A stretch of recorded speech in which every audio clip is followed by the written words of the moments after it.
que come mi carne y bebe mi sangre, permanece en mí, yo en él, dice el Señor. Oh, aleluya. Oh,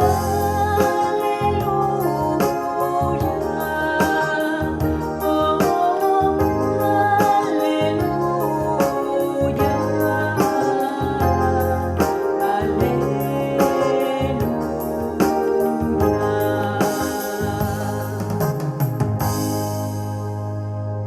El Señor esté con ustedes y con tu espíritu. Lectura del Santo Evangelio según San Juan.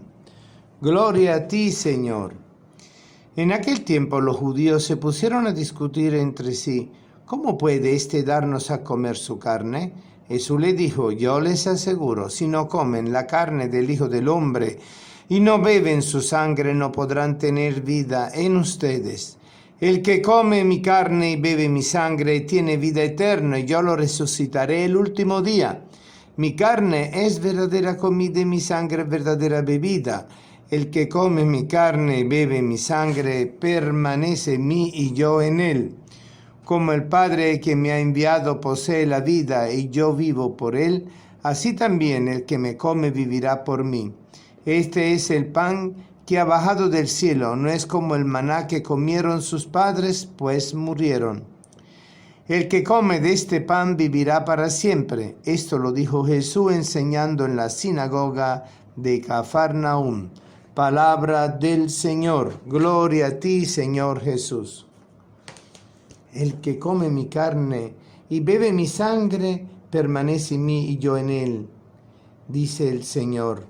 Manifestación plena del misterio de Cristo, verdadero Hijo de Dios, verdadero Dios hombre y al mismo tiempo el Mesías, el enviado, el que viene a realizar la plenitud de la ley, de la profecía y de la expectativa mesiánica del pueblo de Israel.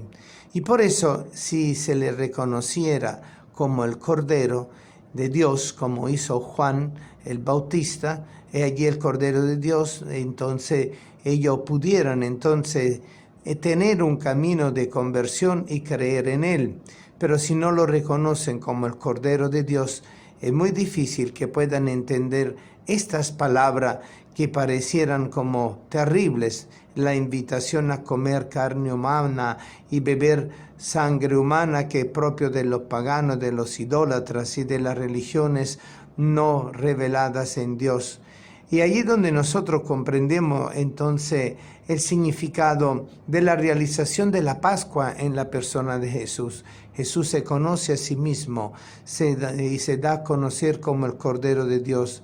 Pero se conoce a sí mismo porque el Señor le ha dado esa conciencia plena de sí mismo como aquel que se iba a ofrecer. Pero no porque Dios se lo designó, sino porque Él mismo, por amor al Padre y comprendiendo la plena voluntad del Padre, se designa a sí mismo como el Cordero.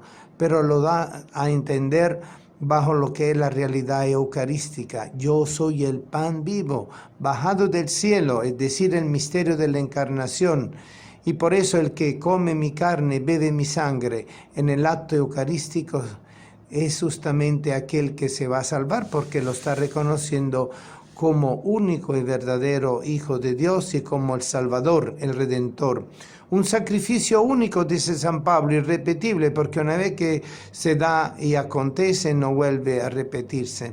Lo que mantiene entonces el sacrificio perpetuo de Cristo es justamente esa eterna verdad de la gracia concedida que nos ha justificado en Cristo, con Cristo y por Cristo, para poder ser nosotros libres del pecado original. Recordemos que cuando Adán y Eva se encontraban en el paraíso terrenal antes del pecado, ellos caminaban desnudos, es decir, en perfecta unión y en gracia con Dios. Pero evidentemente las tentaciones, la caída y la rebelión que acontece por instigación del demonio pone al hombre fuera de esa condición de intimidad y de presencia continua.